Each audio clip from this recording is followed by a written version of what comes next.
là, nous passons de l'artisanat à l'industrie. Regardez-moi le sol d'origine. Oh. Alors voyons, on nous montre quoi? Nous avons déjà ici de magnifiques portraits.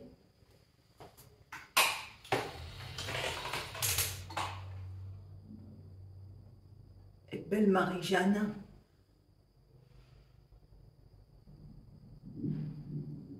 Des bouteilles d'autrefois.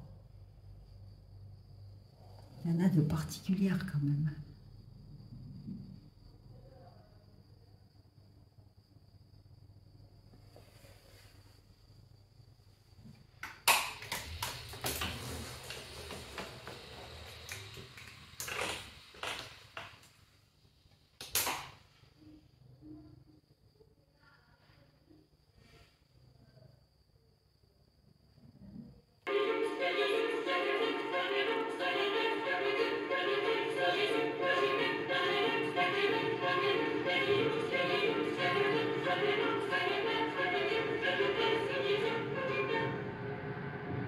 Le verre, on doit le travailler dans un certain temps.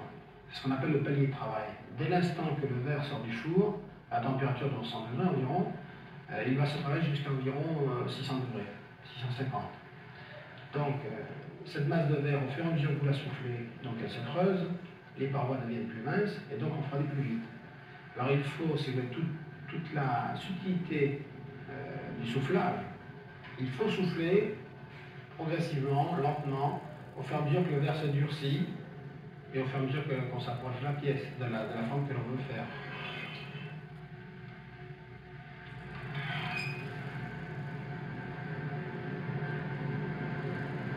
On se fie à tout un tas d'instincts que l'on acquiert avec le métier et qui est généralement une sensibilité dans les mains. C'est-à-dire que le verre, quand on le tourne, plus il est chaud, plus il y a un certain mouvement, il y a un balancement au bout de la canne, et ça on le sent.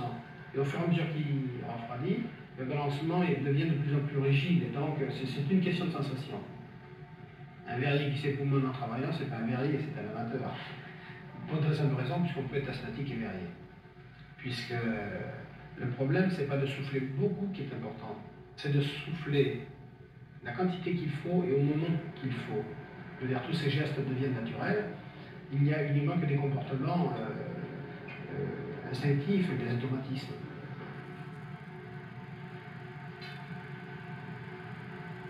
À vrai dire, la matière, je ne la sens plus, je vis avec elle. Ça peut paraître paradoxal, c'est-à-dire qu'elle fait partie presque intégrante de mon environnement.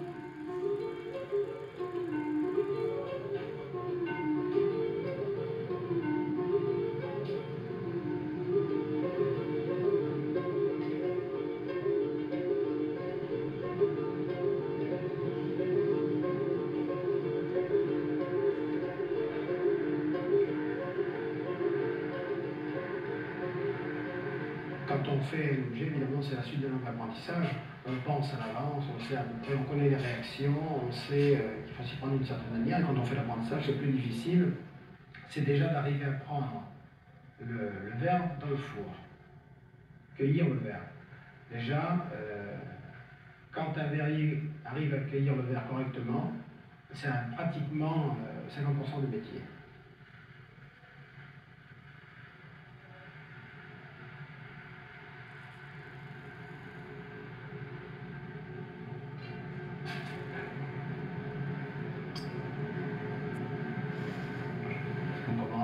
À faire la petite bulle qu'on appelle les postes. Ensuite, on apprend à cueillir la carafe. Ensuite, on apprend à la briocher et à la souffler. Et ensuite, on apprend, alors là, c'est beaucoup plus long, à poser le pied, à poser l'anse, toutes les finitions, qui sont vraiment le travail du verrier proprement dit.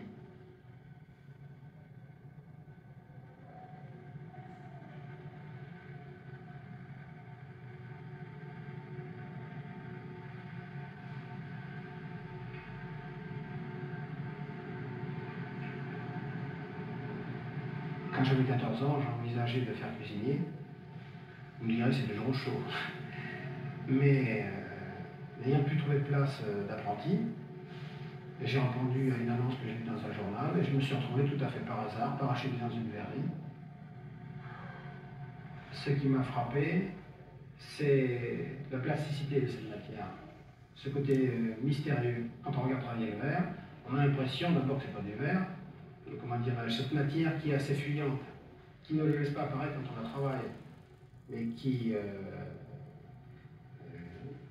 du fait qu'elle paraît très mystérieuse, vous attire et on attrape le virus. Bon, bien sûr, le radiateur au fond, là, c'est pour... la visite se fait toute l'année.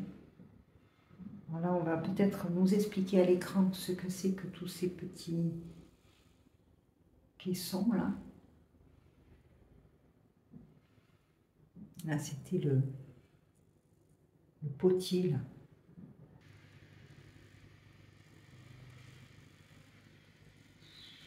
Là, nous sommes sur la transformation de l'argile. Écoutons l'écran. Lorsque j'étais gamin, il n'y avait pas de moteur électrique. Eh bien, j'étais en face de mon père à tourner la manivelle pour que le tout marche. J'observais tous les gestes qu'il faisait. Et je me suis appris comme ça. Mais c'est pas un don, hein. C'est un métier qui s'apprend. Hein. Ah, c'est dommage.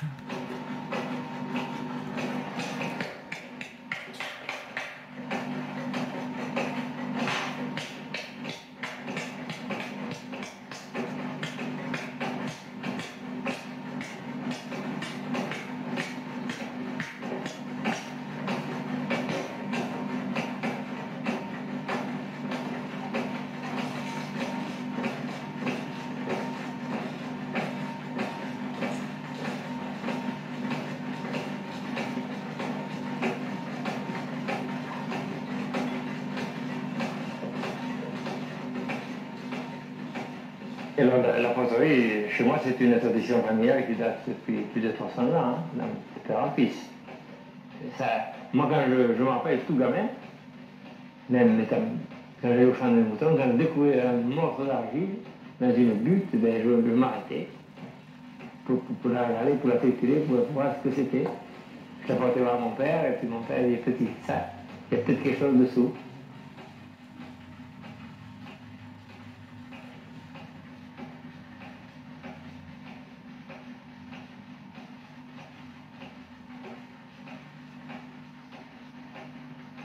Moi, je suis né le cul dans un pot, vous comprenez.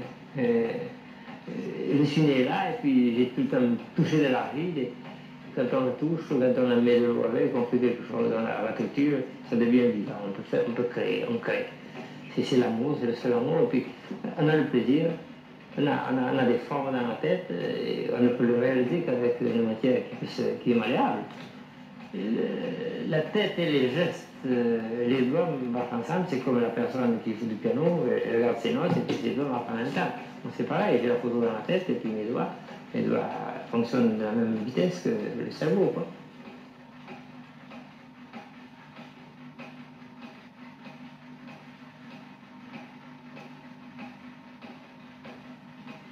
Je suis incapable de dire combien de fois on change les mêmes places, les mêmes pièces.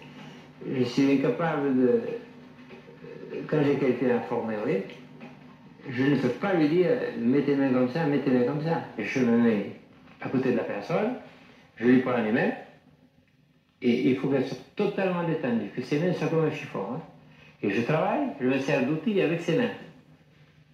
Bon. Alors, elle a quand même la sensibilité de la matière dans les doigts, elle. Et moi, c'est moi qui travaille avec ses mains. Par exemple, mais il faut que ce soit quelqu'un qui soit totalement, qui n'a pas de muscles, rien du tout. Un homme, il y a les muscles qui sont là, qui se retiennent.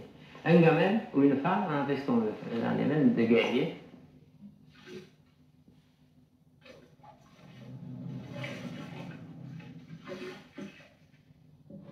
Moi, on peut me poser sur une île déserte. S'il y a de l'argile et du sable, je ferai des pots et je ferai des émaux. Ah, c'est sûr, c'est vrai.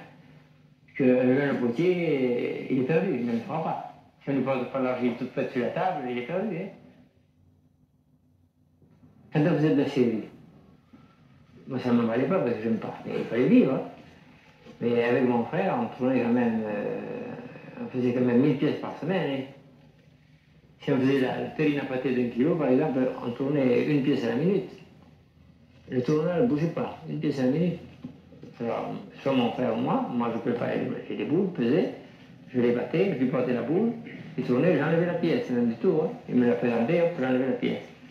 Et quand on faisait le grand gardage de 55 cm de diamètre, qui pesait 17 kg, on en tournait dans les 6 x 6, 36 par jour, pas plus.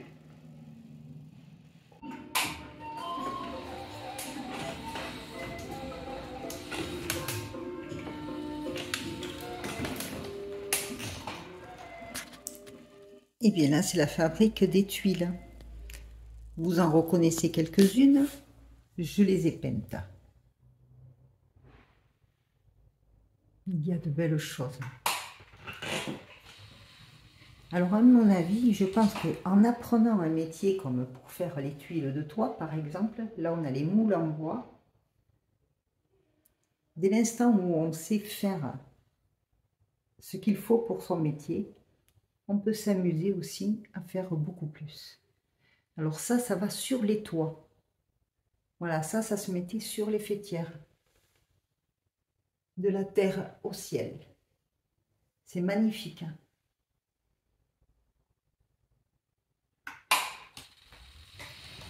Il y a différents types de tuiles.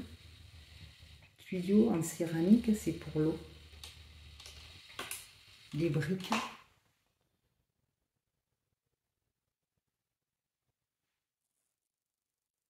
Et le carreau pour le sol. Regardez-moi ça, si c'est joli. Ça va sur les toits de maison, ça.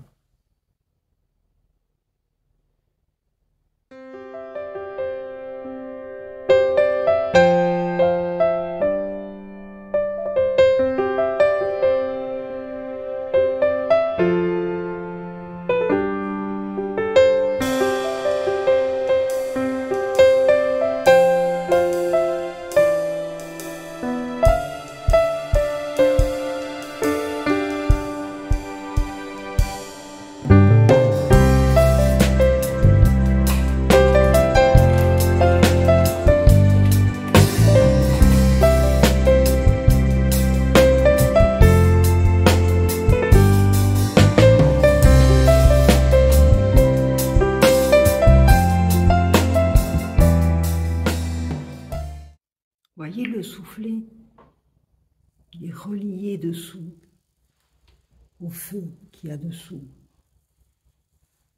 Ça, c'est le coin du forgeron. Mon Dieu, 1810.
ça, c'est pour faire l'huile de noix.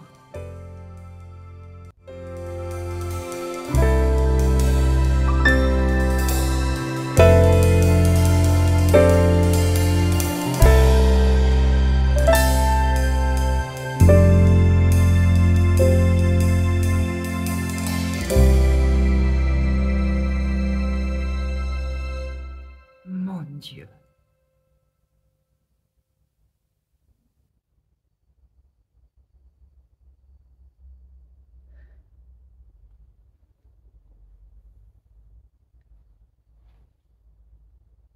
Faut pas oublier qu'il y avait aussi les vendanges.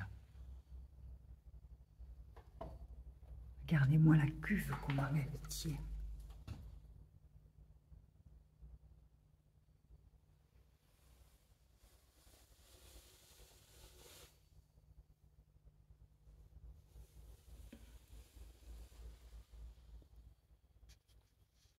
Mais si on remonte jusqu'à Manzac, il devait y en avoir presque 7, 8, 10. Et même si on prend les ruisseaux tels le Jord, tel la Serre, tous ces petits ruisseaux qui se jettent dans le Ver, il y avait pas loin de 15 moulins qui fonctionnaient.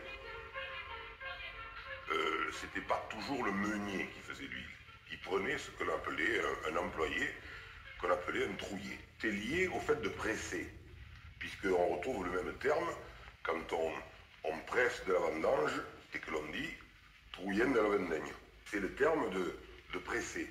C'est pas seulement de faire l'huile, c'est-à-dire d'écraser les cerneaux et de la cuire, c'est le fait de presser. Il n'y a pas d'équivalent en langue française.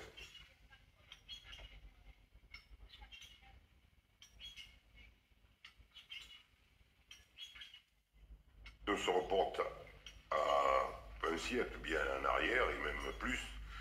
Les gens vivaient de leur production et comme matière grasse, ils n'avaient d'une part que les matières grasses d'origine animale, les cochons et les volailles, et en huile, il n'y avait que l'huile de noix, puisqu'on ne connaissait pas ici d'autres huiles. L'huile de noix servait d'une part à tous les assaisonnements en salade, elle servait aussi à la cuisine. Moi je me souviens, ma grand-mère, il y avait un crouton de pain dans l'huile, faire bouillir son huile avec ce crouton de pain, enlever le crouton et faire dedans les frites ou les beignets. Je ne dis pas qu'on ne sentait pas du tout ce goût d'huile, mais ça l'atténuait beaucoup. Et alors, il y avait aussi, dans le passé, on faisait ce qu'on appelle de l'huile noire. C'est-à-dire qu'on reprenait les tourteaux qui sortent du pressoir, on en prenait deux, on les cassait avec un marteau et on les faisait moudre encore avec la meule pour obtenir une poudre très fine, qu'on rechauffait et on obtenait une huile qui était de moins bonne qualité, qui était d'un goût beaucoup plus fort, beaucoup plus âpre, beaucoup plus foncé, d'où son nom d'huile noire, qui servait certainement, pour certains, qui s'en servait aussi pour assaisonner, mais qui servait surtout pour s'éclairer. L'activité que j'ai me permet de voir des clients toute l'année, d'avoir des contacts toute l'année, je ne suis pas privé. Mais c'est totalement différent. Les gens qui viennent faire l'huile, c'est pas des clients, je dis pas que c'est des amis, mais presque. Presque, ils viennent faire l'huile, c'est tout.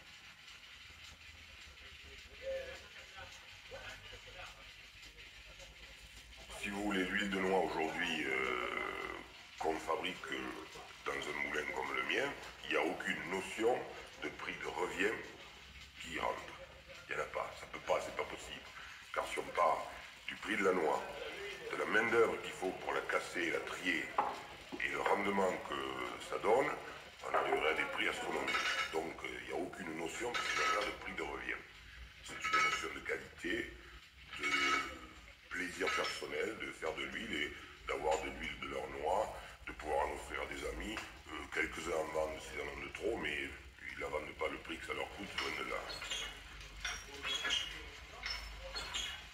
Les jeunes qui ont peut-être des attaches terriennes encore ressentent peut-être ça. C'est en eux sans qu'ils le sachent. Ils le retrouvent presque, je dirais, c'est inné naturellement.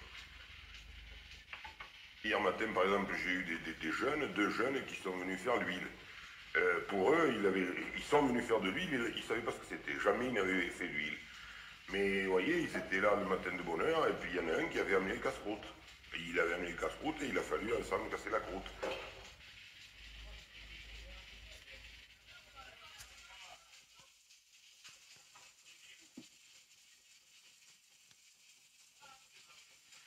Maintenant, vous savez, après, moi je me dis qu'après moi, hein, faire l'huile de noix au moulin, je ne sais pas si quelqu'un la fera.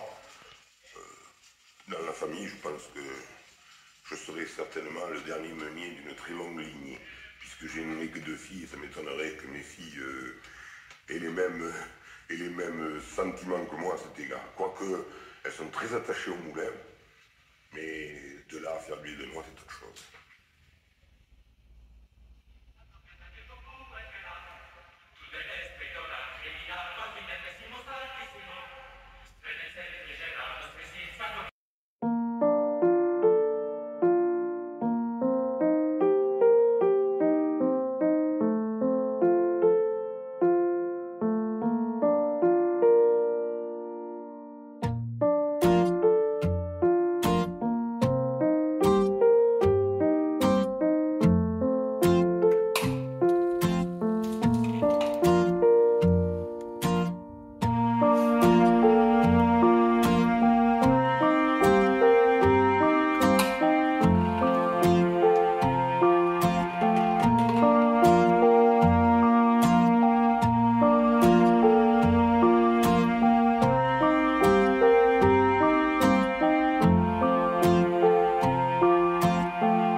Alors là, nous sommes dans le coin du Vanier et du Chésier.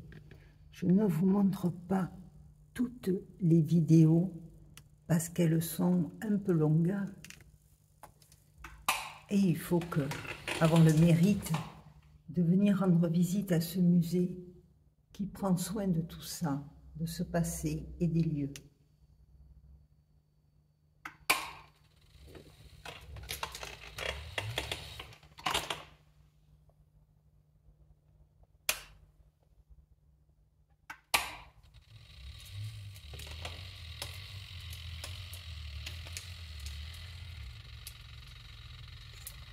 Les rabots.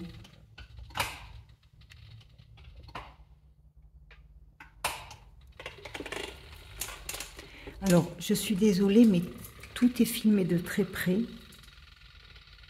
parce que les lieux restent quand même assez petits. Oh oh.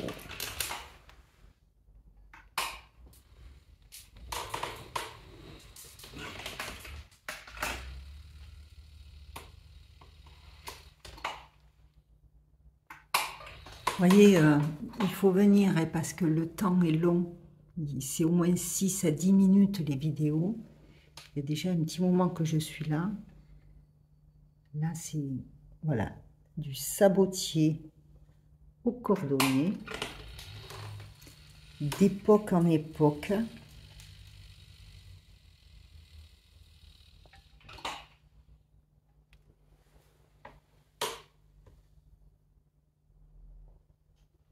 Et pas que.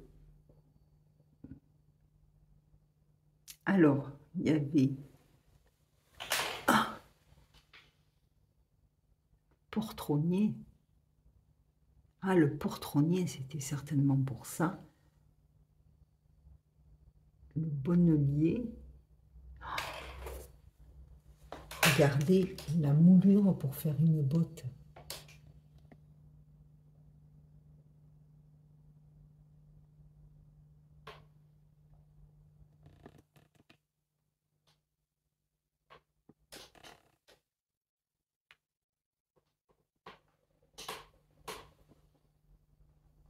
Et là,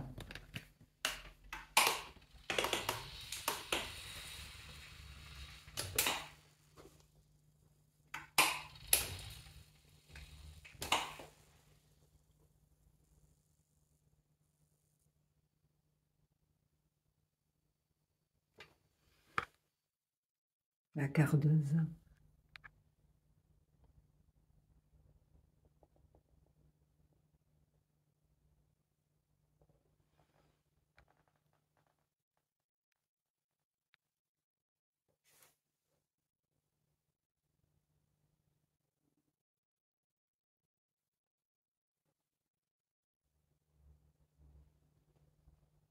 Le textile, regardez-moi ces chemises.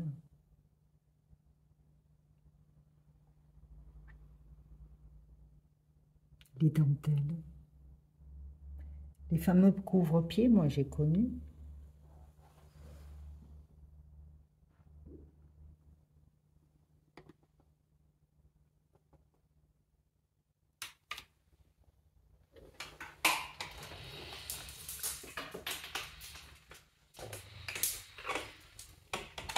Vous vous souvenez de ces couvertures?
Ça, c'était pour le tailleur de pierre.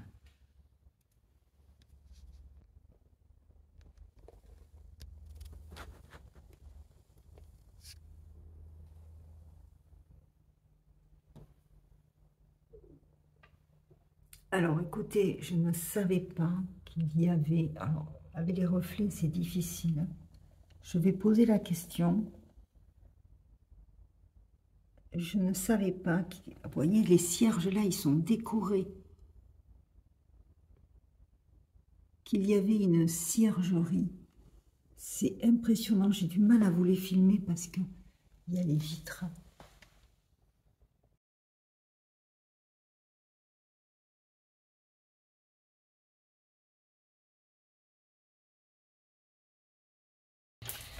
Nous entrons dans le monde agricole. Excusez-moi, c'est très près.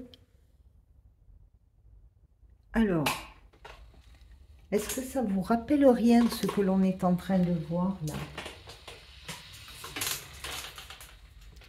On a vu le même principe en Bretagne. C'était pour les abeilles. Et oui, sans abeilles, pas de cire et pas de miel. C'était le seul sucre, souvenez-vous.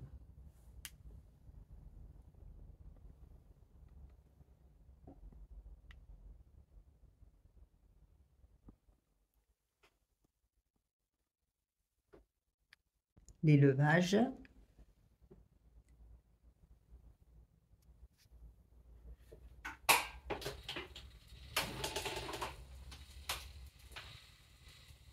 Ça, c'est pour le gavage.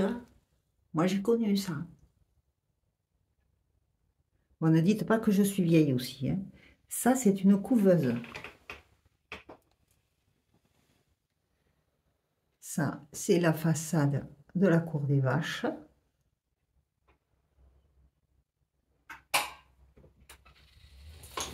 Alors, je suis désolée pour la qualité des vidéos, mais c'est très petit.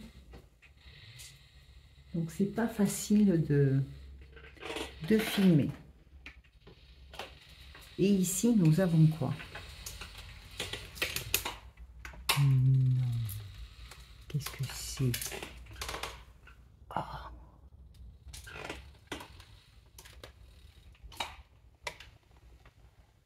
La polyculture bivière.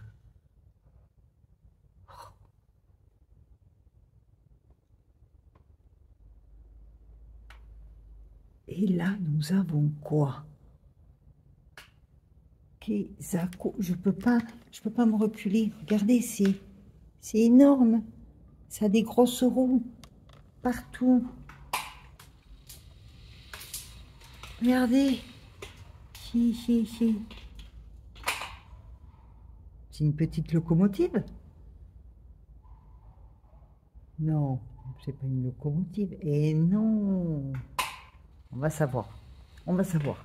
Ouh, là, par contre, il y a une alambic derrière. C'est difficile de tout vous montrer. Franchement, il mériterait. Alors, ça, c'est quoi? Je peux pas dézoomer. Ah, merci la lumière. C'est énorme ce que je viens de passer, là. Regardez. Là, c'est les petites roues. Et là-bas, il y a les grandes roues. Là, il y a une autre grande roue. Bon, je verrai peut-être de l'autre côté ce que c'est.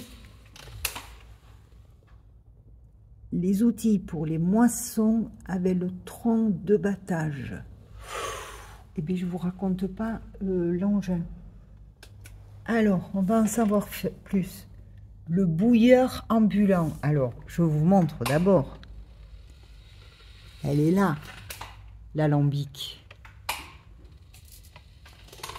Alors, est-ce que ça dure longtemps? On va voir. Allez, un petit peu.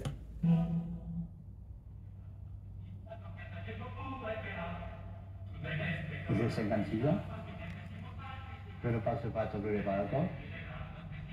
Parce que je me sens bien à casser la côte à l'air, à vivre dehors. Je pense que le client qui est avec moi aujourd'hui, qui est bien plus âgé, est ressemblant de ce que je dis. Hein? Et je crois, et j'ai l'impression, et j'en suis même sûr, que pour vivre en bonne santé, il faut vivre dehors et boire du vin mangeant, du jus de raisin, hein, naturel, et une petite eau de vie de prune après le café, sans en abuser. On ne fait pas un centenaire, parce que c'est jamais garanti, mais j'ai connu des gens qui ont passé largement les 80 ans, et avec leur petite eau de vie dans le café tous les jours.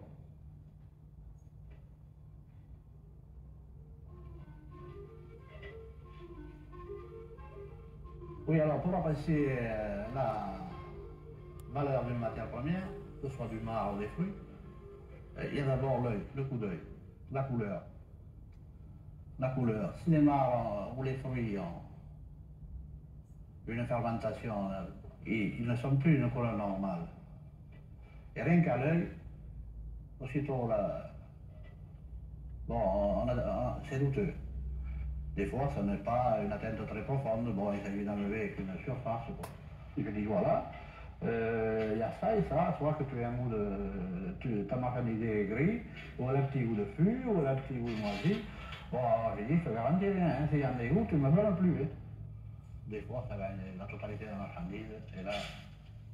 Et alors, je conseille même souvent, parce que je vais voir le client chez lui, de basculer carrément en fumée. C'est pas le centre. Parce qu'évidemment, on trouve des gens, il y a même une certaine mentalité encore. Hein, ils disent, ah, il me l'a mal faite là. Et oui, alors je suis pour rien. Bon, ben ça m'arrive de me tromper. Et ça arrive dans tous les métiers, une fois ou l'autre, c'est tellement complexe. On est tributaire du bois, du temps, de l'eau, de tout. Aujourd'hui, c'est plus difficile qu'on se l'imagine. Hein. Parce que si vous voulez produire de l'eau de vie de consommation qui soit au maximum de sa saveur avec une bonne marchandise, il ne faut rien louper, là, du début jusqu'à la fin. Il ne faut pas non plus laisser courir ce qu'on appelle en gros la bibine, quoi. Ouais.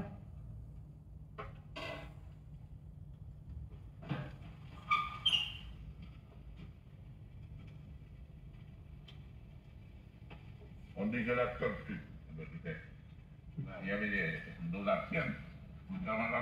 Les anciennes générations étaient davantage portées sur la consommation d'eau de vie, ça il faut le dire. Mais ils tenaient quand même, hein. Ils tenaient quand même, hein. On ne comprend pas, est-ce qu'il y a un fait psychologique dans l'alimentation qui a changé? Je ne suis pas docteur, je ne suis pas malade, On dit que là, par-dessus, tout est à l'heure. Là, ça te fait pas mal, là? Non. Les gars, là, veulent pas. C'est bien recommandé.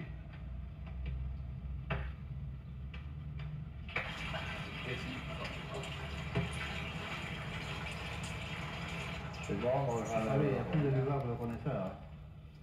Ah oui, il n'y a plus de lueur de connaisseur. Alors, moi, quand je doute, une matière première, c'est automatique, ça, c'est le métier qui le demande.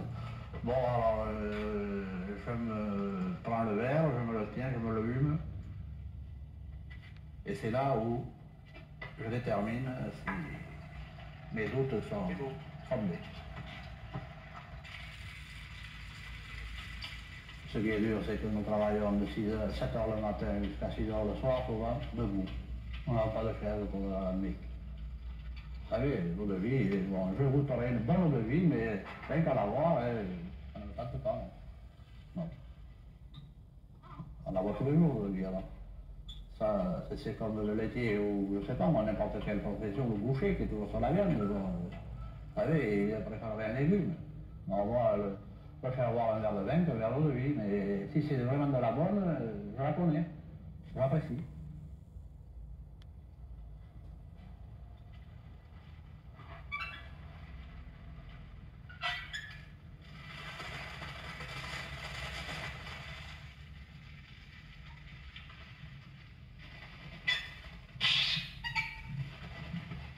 Maintenant, à chaque maison, on trouve facilement la bouteille d'apéritif, du digestif qui vient de tous les azimuts du monde entier. Les gens boivent des alcools divers qui sont avec des composants chimiques, des colorants, tout ce qu'on veut. Parce que c'est siroté, c'est ici, c'est là, mais je ne pense pas qu'ils égalent notre petite eau de vie de prune naturelle. Oui. Honnêtement, pour le principe de vie, je suis un petit peu d'accord avec lui. Alors regardez l'alambic.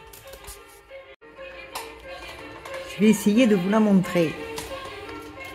Oups.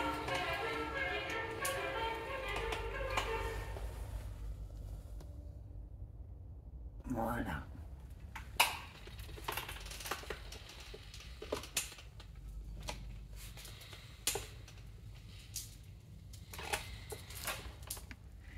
Alors ici, nous arrivons dans le monde agricole, un peu plus moderne, un peu moins. Ça, c'était tiré par les chevaux.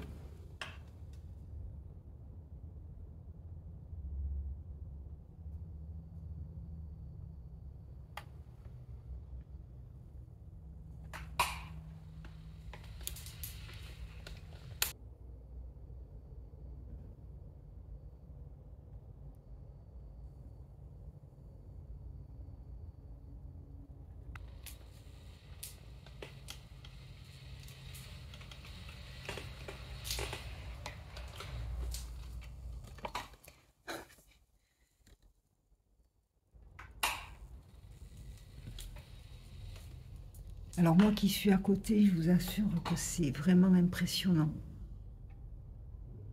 C'était les voitures. Les voitures d'autrefois. Ah, ça y est, j'ai pu reculer. J'arrivais pas à reculer, moi. Alors, là-bas, c'était peut-être la voiture du docteur. La noire, là, au fond. Là, c'était pour les pompiers. Là, c'était une voiture ordinaire.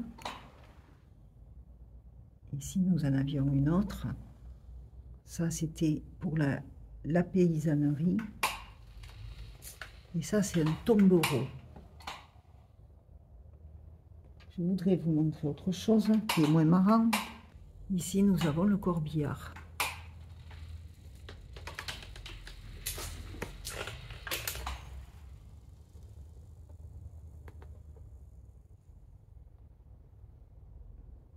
Ici, nous avons une charrue. Je saute du coq à l'âne, mais regardez, c'est tout petit.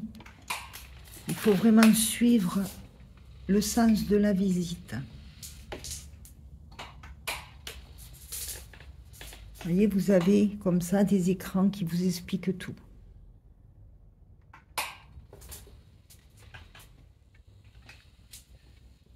Ça, c'est une charrette. Charrette fourragère de la ferme. Voilà.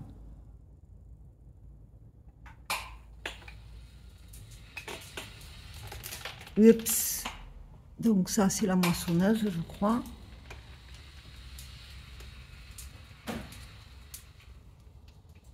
Elle est mimi, celle-là. Elle est toute petite.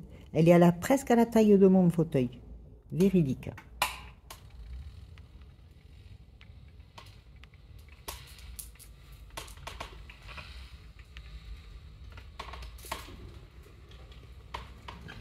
Regardez, j'ai trouvé une lessiveuse.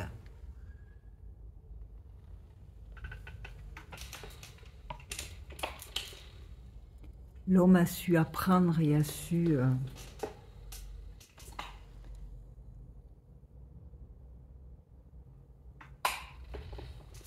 Regardez-moi ça. C'est énorme.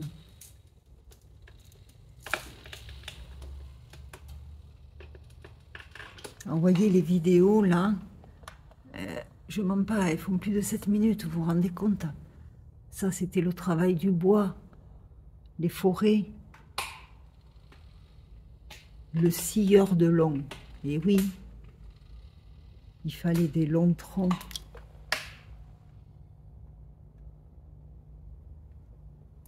Ah, je vois quelque chose que je reconnais. Alors, ça, c'est pas que des Landes, c'est typique le pot de résinier, c'est typique partout où la forêt de pin, la forêt, la pignada, les pignadas sont présentes dans les Landes, en Gironde, et ont débordé bien évidemment. Donc l'épinède et le gémage, ça, on en reparlera à d'autres occasions.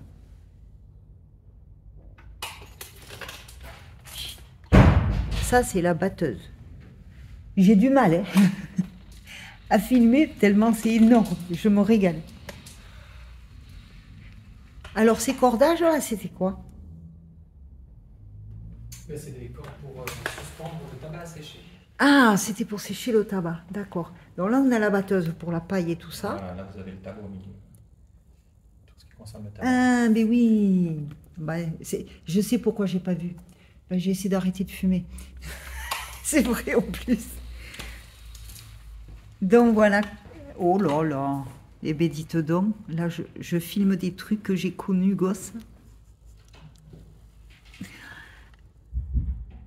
Oh là là, mon Dieu. Bon, c'est pas bien hein, de fumer. Mais quand même. Et vous voyez que la machine à rouler, elle date pas d'aujourd'hui. Hein. Par contre, là, les anciens, vous reconnaissez. Les deux paquets bleus, là.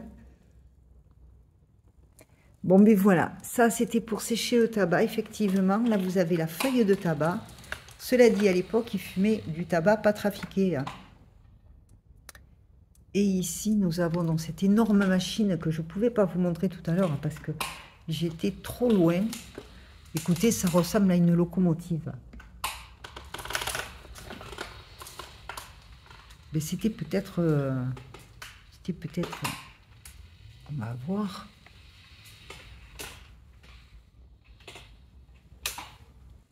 Société française de matériel agricole, mais c'est l'ancêtre du tracteur, quoi.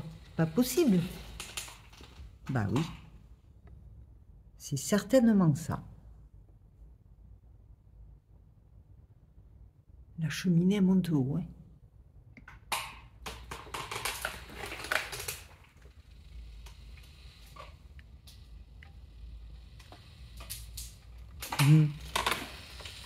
Voyez, aujourd'hui, nous, on achète tout dans des barquettes en plastique. Autrefois, les barquettes en bois, elles existaient. Les paniers, c'était en bois. La cagette, et oui, et ça resservait plusieurs fois. Alors, je continue la visite. Alors là, nous entamons le côté hygiène. le bidet, le bain de siège, je pense. Nécessaire à toilette, hein, ça c'est très joli. C'est super sympa. La baignoire.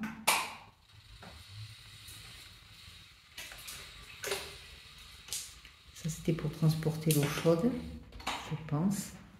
Et l'ancêtre de l'aspirateur.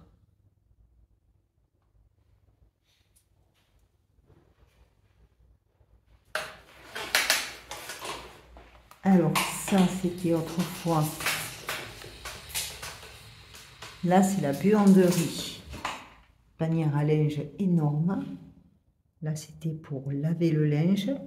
On faisait le feu dessous. Je crois qu'à l'époque, là-dedans, on lavait le linge avec de la cendre. On vidait là-dedans. Des planches à lessiver. Regardez.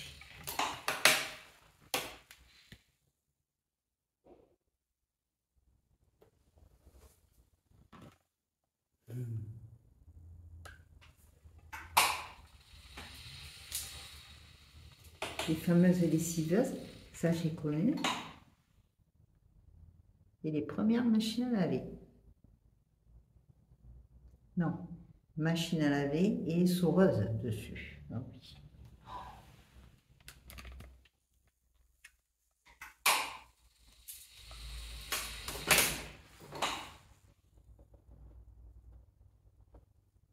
Là nous avons les rasoirs, les ciseaux, les flacons de parfum.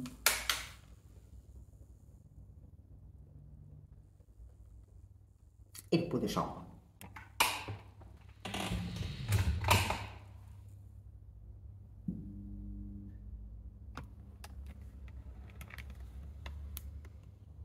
Les bouteilles consignées.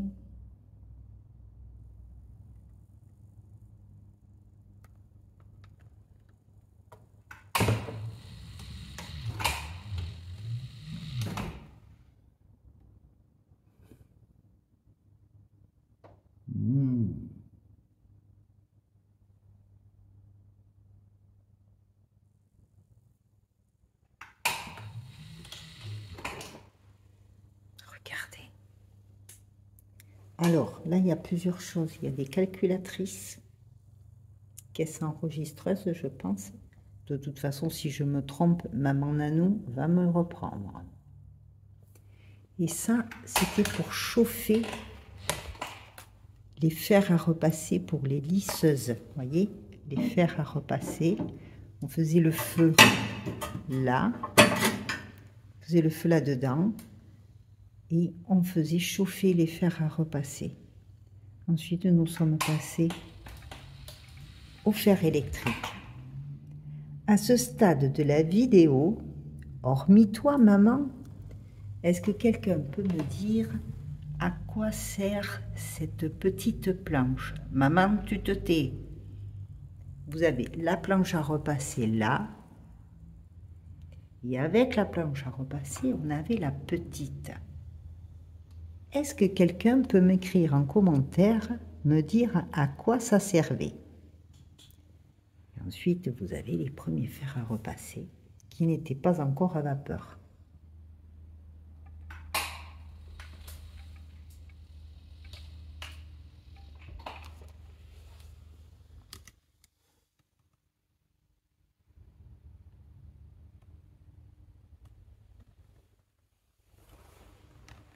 Ici, nous avons la machine pour la mise en bouteille.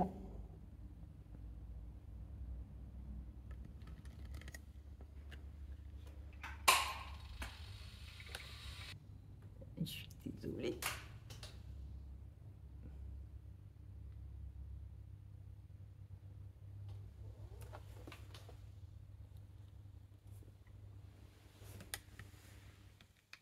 Et franchement, elle n'est pas jeune, celle-là.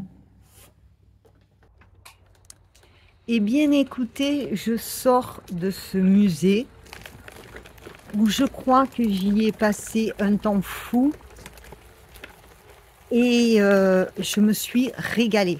En tout cas, ce que je voulais dire à la fin de cette visite, c'est que vous l'avez vu, c'est accessible en fauteuil. Moi, j'y suis venue en fauteuil électrique, mais ils ont tout fait pour que les personnes à mobilité réduite en fauteuil roulant puissent venir visiter le musée. Donc, c'est tout à fait possible. Par où je passe? Par là. Voilà, mais écoutez, moi, je me suis régalée. Je n'ai aucune idée de l'heure qu'il est. Je vais aller vite m'occuper de Roy et regarder ce que j'ai autour de moi. C'est trop beau.